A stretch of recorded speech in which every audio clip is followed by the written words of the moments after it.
pinunong mayorya. Meron lang po akong mga ilang katanungan para po sa ating sponsor at isang mahabang manifestasyon po. Maraming salamat po, Senator Robin. Malinaw po sa saligang batas. Ang sinasabi po dito sa salitang Ingles, the armed protector of the people and the state. Its goal is to secure the sovereignty of the state and the integrity of the national territory. Sa Tagalog po ay ang sadatahang lakas ng Pilipinas at ay tagapangalaga ng sambayanan at ng Estado. Ang layunin nito ay siguruhin ang ganap na kapangyarihan ng Estado at ang integridad ng pambansang teritoryo. Tama po ba? Tama po, tama po. Opo, ang katanungan ko po sana, unang-una, marami pong ibig sabihin kapag sinabi nating secure the sovereignty of the state. Halimbawa po, kapag sa usapin po, kanina po naririnig po natin ang ating mga kasama patungkol po sa bansang China. Ito po ay totoo. Tama po ba na pinoproteksyonan natin ang ating sovereignty? Tama po, tama po. Kapag ang pinag-uusapan po natin ay teritoryo, ibig sabihin ay yung pumapasok po sa loob ng teritoryo natin. Tama ho yun. Sa bansang Amerika po, sa ngayon, sa mga oras na ito, meron pong Trump's drug war na nagaganap. Na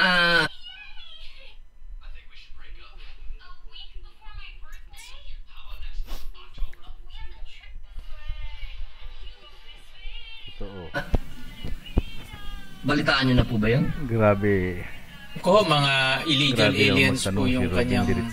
Bukod po sa illegal aliens, opo, sa ngayon po may nangyayari pong drug war.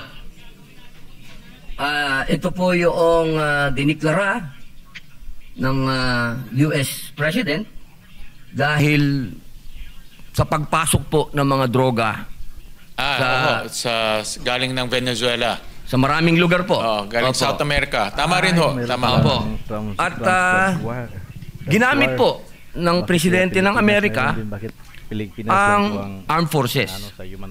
Bagamat meron po silang DEA, meron po silang FBI, meron po silang local na mga police, state police, ginamit po ng Presidente ng Amerika ang armed forces sapagkat clear and present danger ang droga. Tama po. Tama po. Opo. Sa katunayan, marami po ang dineploy ng Amerika. Iisa-isahin ko po. The deployment of 2 Iwo Jima Amphibious Ready Group and the 22nd Marine Expeditionary Unit to U.S. Southern Command, which has been previously reported is part of the broader repositioning of military assets to the Southcom area of responsibility, a nuclear-powered attack submarine, additional P-8 Poseidon reconnaissance aircraft, destroyers, guided missile cruiser. Napakarami po pong iba. Ibig pong sabihin, seryoso po ang Amerika sa drug war. Tama.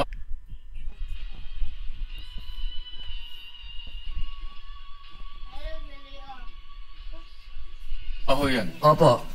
Ihahambing ko po ngayon sa Pilipinas. Dahil kapag sinabi po nating national territory, we are being invaded by drugs. Gentlemen. Katulad po nito ngayon, sa loob daw po ng ito po yung sabi po ng Rappler po ito my best friend. Sabi po nila magmula daw po noong June ginagamit na mga weapons para war 2025 halos 9 billion na halagang shabu na po ang natatagpo ang lumulutang sa mga dalampasigan. Kung idadagdag po mula yung report pa, pagkatapos pa ng June, mahigit na 1.4 tonelada ng shabu na po. Ito po'y nakakatakot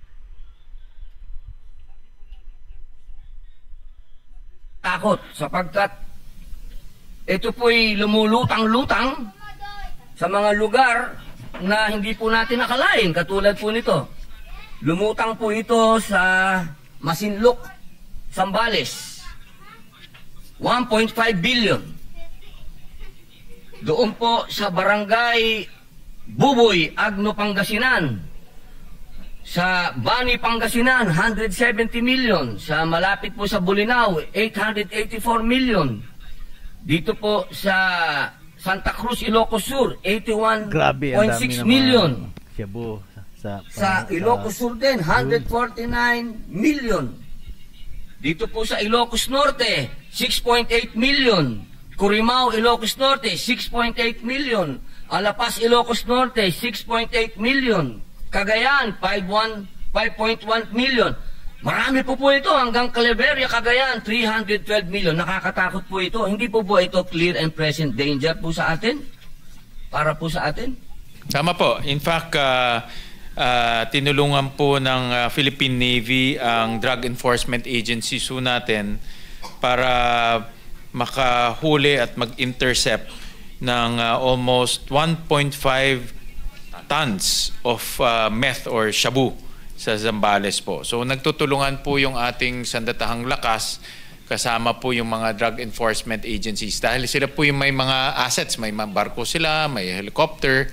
So, nagtutulungan ho sila. Opo. Pagka sinabi po nating nahuli, may tao pong nakulong?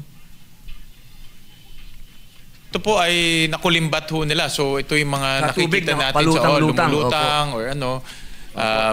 So, ito po yung mga nahuli, nakuha ho nila. Opo. Pwede po ba nating ma-suggest sa ating mahal na kaibigan ko po, ang ating pong kalihim, at kailyan ko po ang ating Armed Forces Chief of Staff.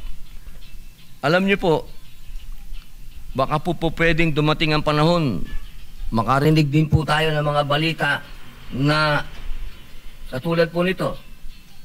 Sabi po dito, 21 strikes na po ang ginawa ng US troops, 83 dead.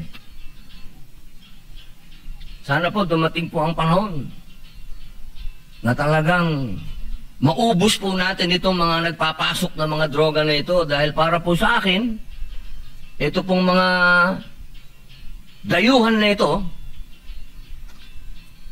ay nagdideklara po sa atin ng gera dahil sinisira po nila ang kinabukasan ng ating mga kabataan. Gusto ko lamang pong ibanggitin po sa inyo, nanggaling po ako sa malalayong lugar. Nakakatakot po sapagkat sa kaduluduluhan ng bundok, ang sinasabi po sa akin, may droga, may shabu. Sa mga lugar po na hindi ko iniisip, may shabu.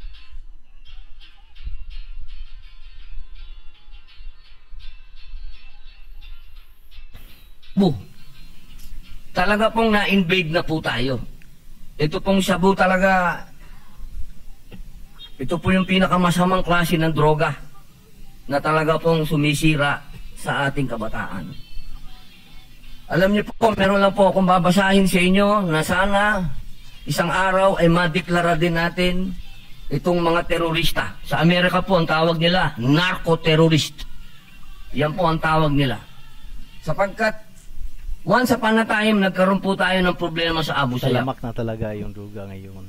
At dito po, sa findings na to, sa Abu Sayyaf, sinasabi po rito, the Abu Sayyaf group has established links to the illegal drug trade. So, ito po ay clear and present danger, mga mahal kong kasama sa AFP. Makikisabi na po akong kasama dahil ako po'y reservist. Hinihiling ko po sa inyo na sana bigyan din po natin to ng sapat na kagamitan, itong kampanya po dito upang mapuksa po natin kaagad.